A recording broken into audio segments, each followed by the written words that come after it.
नमस्कार साथियों। नमस्कार, मेरा नाम है राही मेहता और स्वागत है आपका सिनर्जी आईएएस एकेडमी के ऑफिशियल यूट्यूब चैनल पर। जैसा कि आप सब जानते हैं कि एचसीएस प्रीलिम्स 2024 का एग्जाम हो चुका है और उसकी ऑफिशियल आंसर की भी एचपीएससी के द्वारा लॉन्च की जा चुकी है।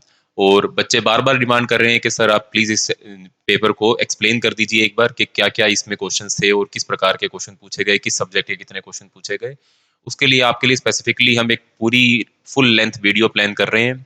आज की फिलहाल इस वीडियो के अंदर हम एचपीएससी 2024 प्रीलिम्स के एग्जाम के अंदर पूछे गए साइंस जनरल साइंस से रिलेटेड क्वेश्चंस को डिस्कस करेंगे। चाहे वो साइंस जनरल साइंस के हो, साइंस एंड टेक के हो, चाहे वो करंट अफेयर से रिलेटेड हो, इन सभी क्वेश्चंस को हम देखेंगे। टोटल कितने क्वेश्चन थे ये हम जानेंगे। और लगभग 23 क्वेश्चन पूछे गए थे साइंस के एग्जाम के अंदर, साइंस के एचपीएससी के एग्जाम के अंदर।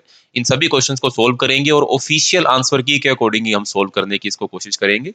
और क्या क्या किस प्रकार से एचपीएससी ने इन ऑप्शंस को सिलेक्ट किया है ये हम जानने की कोशिश करेंगे। तो पहला अगर हम क्वेश्चन देखें तो जो मास्टर सेट की जो एचपीएससी ने प्रोवाइड करवाई, उस मास्टर की का 35th क्वेश्चन जो था करंट अफेयर से रिलेटेड था, साइंस का क्वेश्चन था। Consider the following statement. Aditya L1 a space observatory with 9 payloads designed to study the sun. Aditya L1 a space observatory with 9 payload designed to study the sun. ठीक है जी, पहली statement तो इन्होंने ये दी। दूसरी statement the VELC will take image the sun's atmosphere, the corona at high resolution and time cadence. दूसरी statement ये। तीसरी statement Aditya L1 carries an ultraviolet imager, 3 X-ray spectrometer and 4 in situ instrument to measure plasma parameters. ठीक है दोस्तों, answer की के according इसका जो आंसर है वो ए है, यानी कि only one statement is correct. अगर हम बात करें इसकी, तो आदित्य एल1 पहली स्टेटमेंट, ये एक स्पेस ऑब्जर्वेटरी है, बिल्कुल बिल्कुल सही स्टेटमेंट है। With 9 payloads design to study the sun. जी नहीं, 9 पेलोड्स इसके अंदर नहीं है, इसके अंदर 7 पेलोड्स हैं, जिसके चलते पहली स्टेटमेंट जो है वो गलत हो जाती है। अब दूसरी स्टेटमेंट पर आए। The VELC will take image of the sun's atmosphere the corona at high resolution and time cadence. ठीक है जी। जो VELC नाम का एक पेलोड इस आदित्य एल1 मिशन के अंदर इंक्लूड किया गया है, वह कोरोना की इमेजेस को क्लिक करने के लिए किया गया है, जिसके चलते हम कोरोना को और अच्छे से समझ सकें। और कोरोना क्या है? सन के आउटर मोस्ट पार्ट को हम कोरोना बोलते हैं। तो सेकंड स्टेटमेंट ठीक हो जाएगी। और तीसरी स्टेटमेंट के अंदर जो लिखा गया है कि आदित्य एल1 carries an ultraviolet imager, 3 x-ray spectrometer and 4 in situ instrument to measure plasma parameters, सब ठीक। बस 4 इन सीटू इंस्ट्रूमेंट की जगह आदित्य एल1 के पास 3 इन सीटू इंस्ट्रूमेंट मौजूद हैं, जिसके चलते थर्ड स्टेटमेंट भी गलत हो जाती है। Only second statement is correct, जिसके चलते A only one statement is correct आपका आंसर है। ठीक है दोस्तों, काफी बहुत ही छोटे छोटे पॉइंट्स आपको इसमें याद रखने पड़ेंगे करंट अफेयर को पढ़ते वक्त, खास तौर पे जनरल साइंस के करंट अफेयर को पढ़ते वक्त, क्योंकि बहुत ही बारीक चीजें एचपीएससी ने आपसे इसके अंदर, फैक्चुअल इंफॉर्मेशन एचपीएससी ने आपसे इन क्वेश्चंस के अंदर पूछी है। जैसे कि टोटल 9 पेलोड नहीं थे, 7 पेलोड थे, तो पहली स्टेटमेंट गलत हो गई। तीसरी स्टेटमेंट के अंदर 4 इन सितु इंस्ट्रूमेंट नहीं थे, 3 इन सितु इंस्ट्रूमेंट थे, तो थर्ड स्टेटमेंट भी गलत हो गई। सिर्फ सेकंड स्टेटमेंट ये आपकी ठीक हुई, जिसके चलते आंसर आया आपका A, only one statement is correct. तो बहुत छोटी छोटी चीजों के ऊपर, फैक्चुअल इंफॉर्मेशन के ऊपर ध्यान दिया गया एचपीएससी के द्वारा इस बार, जिसके चलते पहला क्वेश्चन जो था वो इतना ज्यादा कह लीजिए कॉम्प्लिकेटेड हो गया। अगला क्वेश्चन अगर हम डिस्कस करें, आपकी मास्टर की के अंदर 83 क्वेश्चन जो है, कंसीडर द फॉलोइंग पेयर। पहला, dengue caused by mosquito and spreads through blood. Second statement, typhoid caused by bacteria and spreads through water. तीसरा, ringworm caused by fungus and spreads through worms. अब इसके अंदर हमने pairs को match करना है और सही स्टेटमेंट को सिलेक्ट करना है। तो पहली statement, dengue caused by mosquito and spreads through blood, जी नहीं, यह स्टेटमेंट गलत है, क्योंकि dengue is caused by virus and it spreads through mosquito bite. तो उन्होंने फ्लिप कर दी statement. Dengue it is caused by virus and it spreads through mosquito, क्योंकि जो मॉस्किटो है वो वेक्टर है, वो उस वायरस को अपने अंदर कैरी करते हैं, और जब वो हमको बाइट करते हैं तो उस वायरस को हमारे ब्लड के अंदर छोड़ देते हैं। जब वो वायरस हमारे ब्लड में जाता है, वो रेप्लिकेट करना शुरू होता है, जिसके चलते हमको डेंगू, एक वायरल फीवर, एक वायरल डिसीज जो है वो हो जाती है। तो पहली स्टेटमेंट गलत।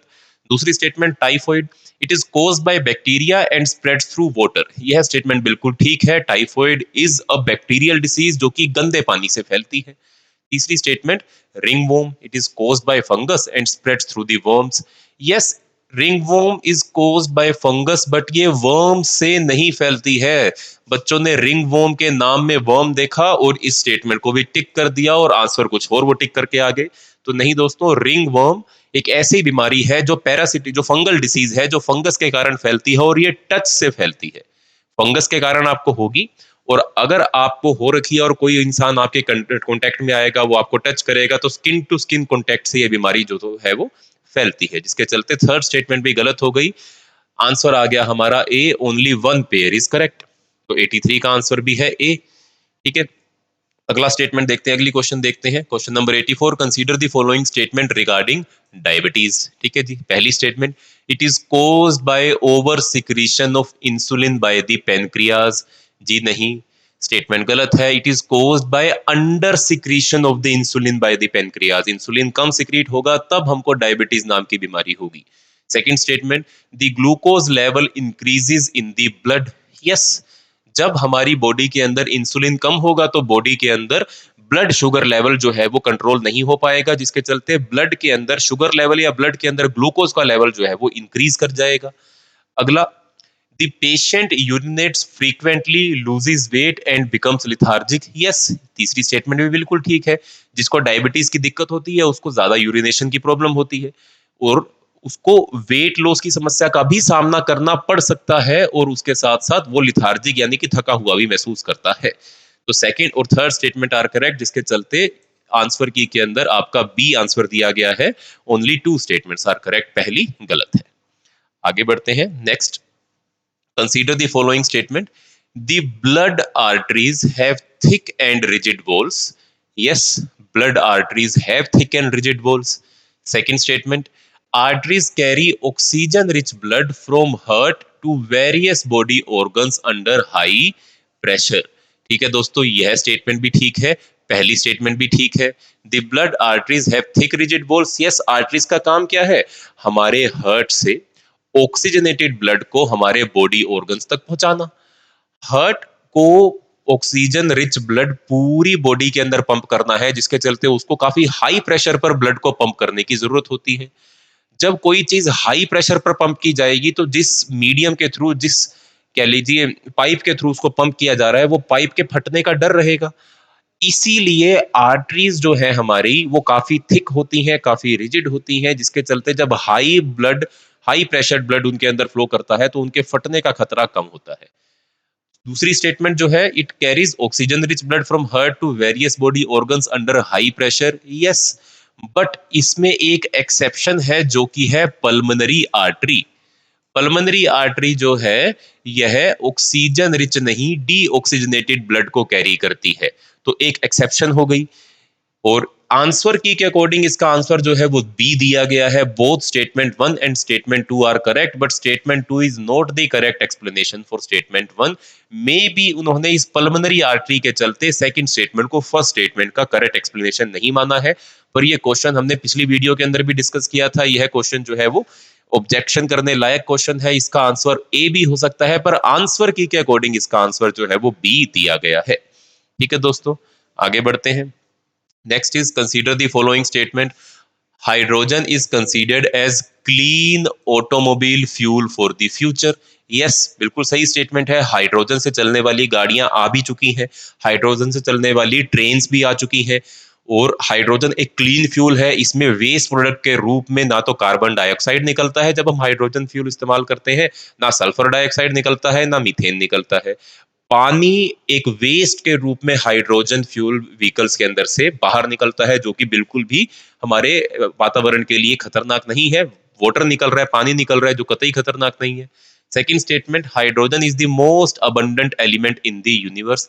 Yes, it is the most abundant element in the universe. बात तो सही बोली गई है, पर इसका और पहली बात का कोई आपस में तालमेल नहीं है। पूरी यूनिवर्स के अंदर चाहे हाइड्रोजन कितना भी हो, हम उसको एक्सट्रैक्ट तो नहीं कर सकते हैं। हम उसको अर्थ तक लेकर तो नहीं आ सकते हैं। अर्थ तक अगर उसको हम लेकर भी आए तब भी उस हाइड्रोजन को हमको फ्यूल में कन्वर्ट करना पड़ेगा, हाइड्रोजन सेल्स बनाने पड़ेंगे और इस टेक्नोलॉजी को इतना विकास करना पड़ेगा कि हर एक इंसान तक ये टेक्नोलॉजी जो है वो इजीली इकोनॉमिकली पहुंच जाए। तो सेकंड स्टेटमेंट फर्स्ट स्टेटमेंट को बिल्कुल भी एक्सप्लेन नहीं करती है, पर दोनों स्टेटमेंट करेक्ट है, इसलिए आंसर है इसका B. Both statement 1 and statement 2 are correct, but statement 2 is not the correct explanation for the statement 1। ठीक है दोस्तों, नेक्स्ट आगे बढ़ते हैं। Question number 87, consider the following pairs ginning separation of cotton fibre from seeds. ठीक, बिल्कुल ठीक point है। गिनिंग का यही मतलब होता है, जब आप कपास लेते हो, जब आप नरमा लेते हो और उसके अंदर से उसके बीज अलग करते हो और उसका फाइबर अलग करते हो, तो उस प्रोसेस को हम गिनिंग के नाम से जानते हैं। सेकंड जो पेयर दिया गया है वो दिया गया है weaving making yarn from fibres. जी नहीं, यह गलत है। वीविंग यानी कि काटना, काटते हैं, जब हम वीव करते हैं तब हम धागों को एक साथ लेते हैं और उसको कपड़े के अंदर हम कन्वर्ट कर देते हैं।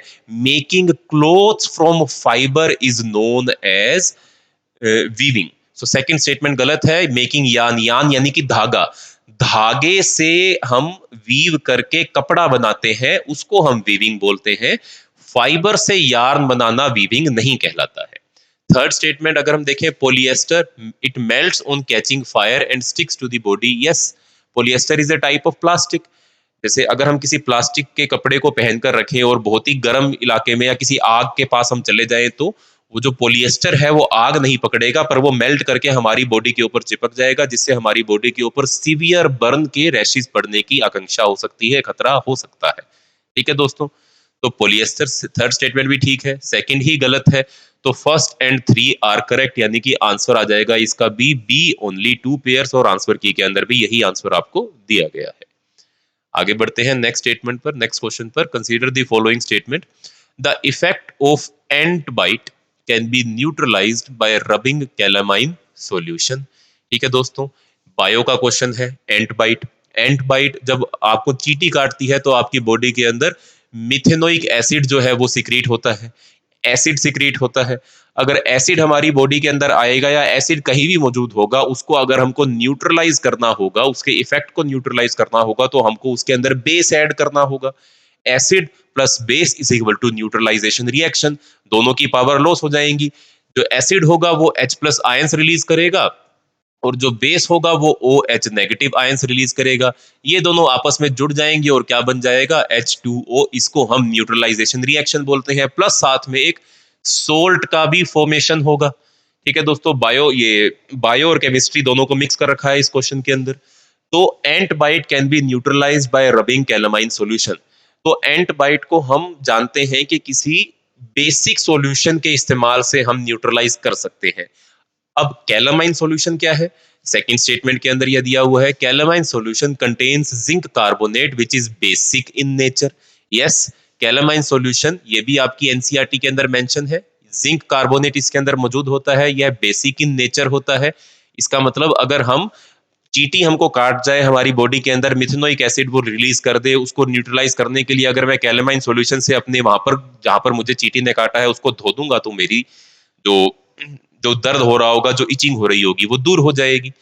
तो फर्स्ट स्टेटमेंट भी ठीक है, सेकंड स्टेटमेंट भी ठीक है, जिसके चलते सेकंड स्टेटमेंट फर्स्ट स्टेटमेंट को क्लियरली एक्सप्लेन कर रही है। तो इसका आंसर आ जाएगा A, both statement 1 and statement 2 are correct and statement 2 is the correct explanation for the statement 1। बिल्कुल ठीक बात है, ये आंसर की में भी यही उत्तर था। Next, consider the following pairs, इसमें भी आपको मैच करना है। Plane mirrors image of the same size as the object. बिल्कुल, जब हम शीशे में प्लेन मिरर में अपने आप को देखते हैं तो हम अपने आप को उसी साइज के दिखाई देते हैं जिस साइज के हम हैं, ना छोटे ना बड़े। तो प्लेन मिरर बिल्कुल ठीक लिखा हुआ है। Next, concave mirror rear view mirror in vehicle. जी नहीं, कनकेव मिरर डेंटिस्ट के द्वारा इस्तेमाल किया जाता है और convex mirror rear view vehicle के रूप में इस्तेमाल किया जाता है। तो सेकंड स्टेटमेंट भी गलत है, थर्ड स्टेटमेंट भी गलत है। अब कनकेव मिरर डेंटिस्ट क्यों इस्तेमाल करता है? ताकि छोटी चीजों को वो एनलार्ज करके, हमारे मुंह के अंदर जो छोटे दांत, छोटी कैविटीज मौजूद है, उनको एनलार्ज करके वो देख सके। कनकेव मिरर एनलार्ज्ड इमेज हमको दिखाता है किसी छोटी चीज की। और रियर व्यू मिरर में गाड़ियों के जो रियर व्यू मिरर्स होते हैं उनके अंदर कन्वेक्स मिरर का इस्तेमाल किया जाता है ताकि वो दूर से आ रही चीजों को, बड़ी बड़ी चीजों को छोटा करके, कॉम्पैक्ट करके हमको एक व्यू के अंदर दिखा सके, आपके साइड व्यू मिरर के अंदर आपको दिखा सके, ताकि पीछे वाला ट्रैफिक, दूर तक का ट्रैफिक, साइड तक का ट्रैफिक, बड़े बड़े व्हीकल्स आपको छोटे छोटे उसके अंदर दिखाई दे जाए, ताकि आपका व्यू जो है वो बढ़े और आप एक्सीडेंट से बच सके। तो सेकंड और थर्ड भी गलत है, only one pair is correct, answer is a. Next आगे चलते हैं। Consider the following pairs. Quick lime, manufacturing of cement. Manufacturing of cement के अंदर कई सारी चीजें इस्तेमाल होती हैं, क्विक लाइम इस्तेमाल होता है, रेत इस्तेमाल होता है, कई प्रकार के छोटे छोटे छोटे छोटे प्रोडक्ट्स जो है वो, कंपाउंड्स जो है वो इस्तेमाल होते हैं। तो पहला स्टेटमेंट ठीक है, quick lime is used in manufacturing of cement. Second, slaked lime is used in preparation of soap. जी नहीं, यह स्टेटमेंट गलत है, स्लेक्ड लाइम का इस्तेमाल नहीं होता है सोप की प्रिपरेशन करने में। स्लेक्ड लाइम यानी कि आपका कैल्शियम हाइड्रोक्साइड, CaOH2, अगर इसको हम सोप की प्रिपरेशन में इस्तेमाल करेंगे इंस्टेड ऑफ पोटेशियम और मैग्नीशियम, तो जो कैल्शियम है वो डाइवेलेंट इन नेचर है, या कैल्शियम हाइड्रोक्साइड है वो डाइवेलेंट इन नेचर है, जिसके चलते जब उसको सेपोनिफिकेशन के अंदर सोप बनाने के लिए इस्तेमाल किया जाएगा तो वो कुछ ऐसे कंपाउंड्स फॉर्म करता है जो कि पानी के अंदर डिसोल्व नहीं होते हैं। और सोप तो पानी के अंदर डिसोल्व होना चाहिए, सोप तो पानी में घुलना चाहिए, तभी वो गंदगी बाहर निकाल पाएगा, तभी वो डर्ट और फैट को बाहर निकाल पाएगा।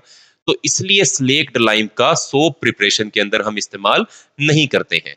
तीसरी statement, plaster of Paris, POP, जो हम अपनी छतों के ऊपर भी करते हैं, इसको टॉयज बनाने में इस्तेमाल किया जाता है। बिल्कुल किया जाता है, छोटे छोटे क्ले के, छोटे छोटे POP के टॉयज जो है, गुड़िया जो है, गुड्डे जो है वो बनाए जाते हैं और मार्केट के अंदर बेचे जाते हैं। तो बिल्कुल POP का इस्तेमाल हम करते हैं टॉयज बनाने के लिए। थर्ड भी ठीक है, सेकंड गलत है, 1 and 3 are correct, 2 pairs are correct, answer is B.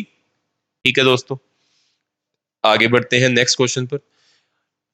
Take few drops of onion juice, take few drops of onion juice, dilute vanilla essence, clove oil in three different test tubes and consider the following statement. ठीक है दोस्तों, हम एक क्या लेंगे, एक हम प्याज का जूस लेंगे, अनियन जूस लेंगे, एक तरफ हम डाइल्यूट वेनिला एसेंस लेंगे, और तीसरा हम क्लोव ऑयल यानी कि लौंग का हम तेल लेंगे, और तीनों को सेपरेट टेस्ट ट्यूब्स में डाल लेंगे, और फिर हम इन तीन स्टेटमेंट्स को हम एनालाइज करेंगे। तो पहली स्टेटमेंट है, the characteristic smell of onion vanishes upon addition of NaOH, however it persists with the HCl। देखो दोस्तों, ये तीनों जो चीजें दी गई हैं आपको, ये आपकी केमिस्ट्री की जो केमिस्ट्री की एनसीईआरटी है उसके अंदर एक्सपेरिमेंट के रूप में पहले ही दिया गया था। ठीक है, एनसीईआरटी से ही लिया गया क्वेश्चन है। तो onion juice, dilute vanilla essence and clove oil, इन तीनों ही चीजों में अगर हम एसिड डालेंगे तब वो अपनी स्मेल को रिटेन करेगा, अगर हम उसके अंदर बेस डालेंगे तब वो अपनी स्मेल को रिटेन नहीं करेगा। ठीक है, उसकी स्मेल जो है वो वैनिश कर जाएगी अगर हम उसके अंदर बेस डालेंगे तो पहली statement, the characteristic smell of onion vanishes upon addition of NaOH, however it persist with the HCl। NaOH एक बेस है, HCl एक एसिड है। तो अभी हमने जाना कि अगर एसिड डालेंगे तो स्मेल रहेगी, बेस डालेंगे तो स्मेल उड़ जाएगी।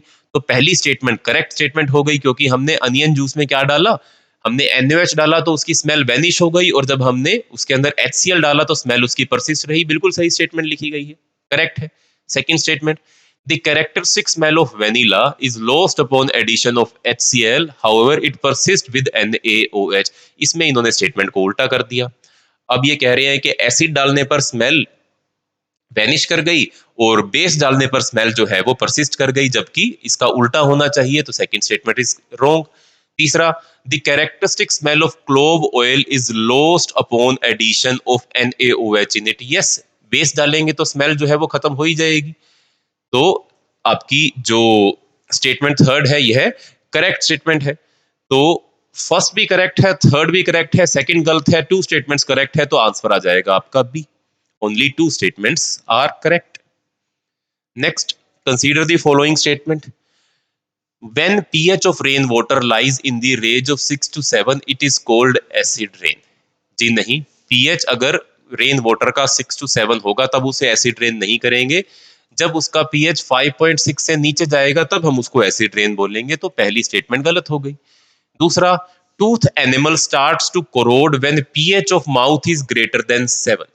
ठीक है जी, अगर हमारे दांतों के अंदर जो एनिमल मौजूद है, जो one of the hardest substance है जो ह्यूमन बॉडी के अंदर मिलता है, वह कोरोड होने लग जाएगा अगर हमारे मुंह का जो पीएच है, जो आपके माउथ का पीएच है, वो 7 से ऊपर हो जाएगा, यानी कि बेसिक हो जाएगा।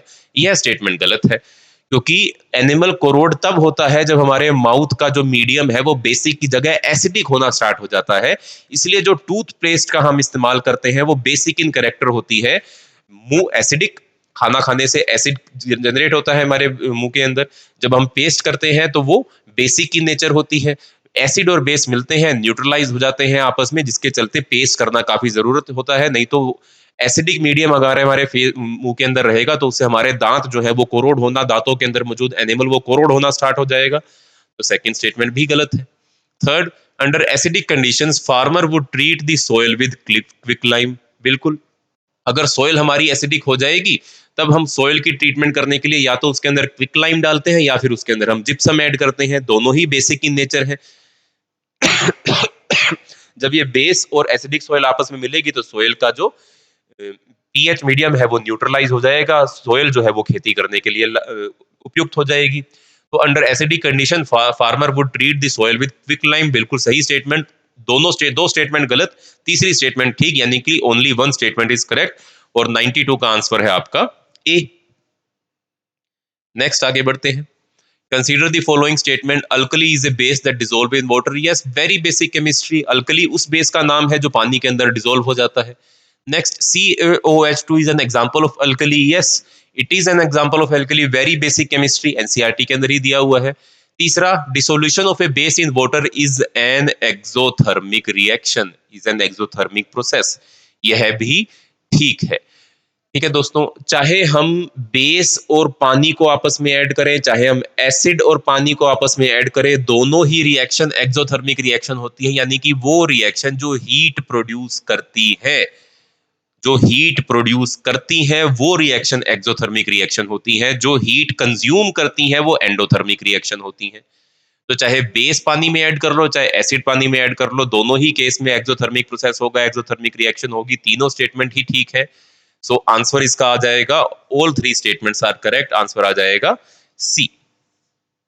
ठीक है दोस्तों, आगे बढ़ते हैं।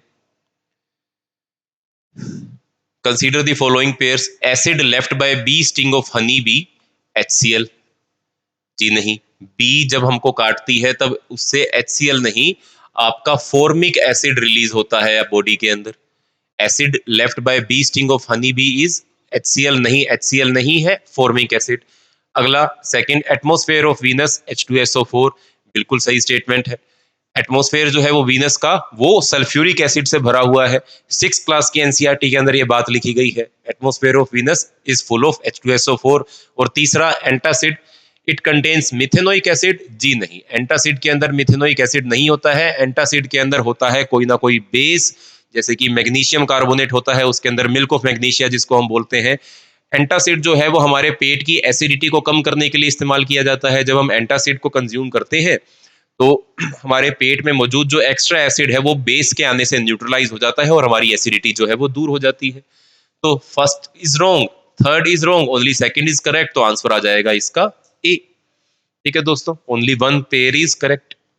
नेक्स्ट आगे बढ़ते हैं। Consider the following statement, touching a flame is an urgent and dangerous situation and we drag our hand involuntary, this fast reaction is attributable to which of the following structure of the nervous system। ठीक है दोस्तों, reflex action की बात हो रही है, पिछली video में भी हमने इसकी बात करी थी। अगर हम HPSC की आंसर की माने तो आंसर इसका आ जाएगा आपका 95th का आंसर आ जाएगा आपका ए, 1 2 3 एंड 4। कि जब रिफ्लेक्स एक्शन होता है, जब हम किसी गर्म चीज को एकदम से हाथ लगा लेते हैं तो अचानक हाथ ऑटोमेटिकली वापस खींचा जाता है, जिसको हम रिफ्लेक्स एक्शन बोलते हैं, जो इनवॉलंटरी नेचर होता है, ऑटोमेटिकली हो जाता है। हमारे ब्रेन को उसको प्रोसेस करने की जरूरत नहीं पड़ती। जब भी हमारी बॉडी किसी डेंजर के अंदर होती है और हम किसी डेंजरस चीज के नजदीक बढ़ रहे होते हैं, उसको हाथ लगाने की कोशिश कर रहे हैं, तो हमारी आंखें भी बंद हो जाती हैं और हमारे हाथ पैर भी वापस जो है वो खींच लिए जाते हैं। तो आंसर, ऑफिशियल आंसर की के अकॉर्डिंग इसमें spinal cord, motor neuron, brain और सेंसरी न्यूरॉन, ये चारों पार्टिसिपेट करती हैं। पर हमने पिछली वीडियो में डिस्कस किया था कि रिफ्लेक्स एक्शन के अंदर ब्रेन का कोई रोल नहीं होता है। जो सेंसरी न्यूरॉन है वो इंफॉर्मेशन स्पाइनल कोड तक लेकर जाता है, स्पाइनल कोड वापस इंफॉर्मेशन मोटर न्यूरॉन को भेजती है और हमारी बॉडी जो है वो अपने हाथ पैर वापस खींच लेती है। पर आंसर की बात करें एचपीएससी की, तो उसके अकॉर्डिंग आंसर है ए, ब्रेन भी इसमें पार्टिसिपेट करता है, जबकि ऐसा नहीं है। ये क्वेश्चन ऑब्जेक्शन के लायक है। Next question, consider the following statements, which of the following function is are influenced by adrenaline. ठीक है दोस्तों, एड्रेनलिन एक हार्मोन जो एड्रिनल ग्लैंड के द्वारा सिक्रीट किया जाता है हमारी बॉडी के अंदर, जो कि आपका फाइट और फ्लाइट हार्मोन के नाम से भी विख्यात है।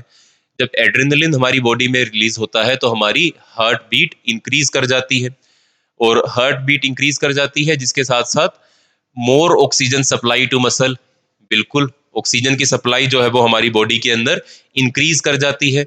अगर हम बात माने आपकी एचपीएससी की, तो आंसर है 1 और 2।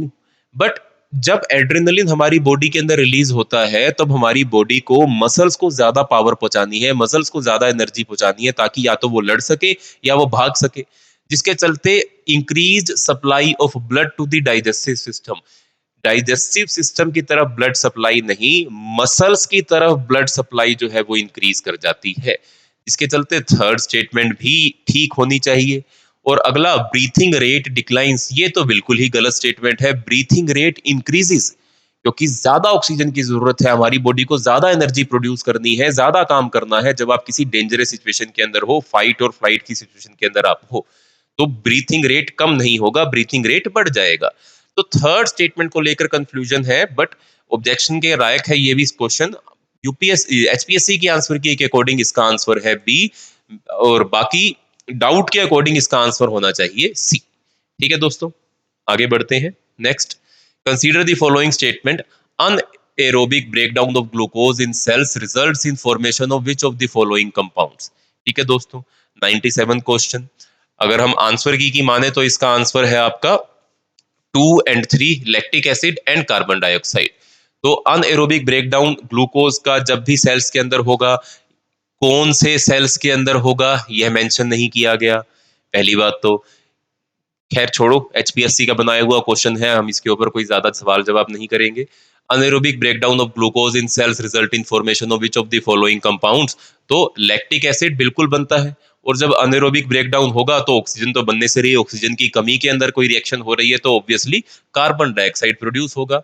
तो second and third are correct, यानी कि आंसर इसका बनेगा आपका डी, 2 और 3। नेक्स्ट आगे बढ़ते हैं।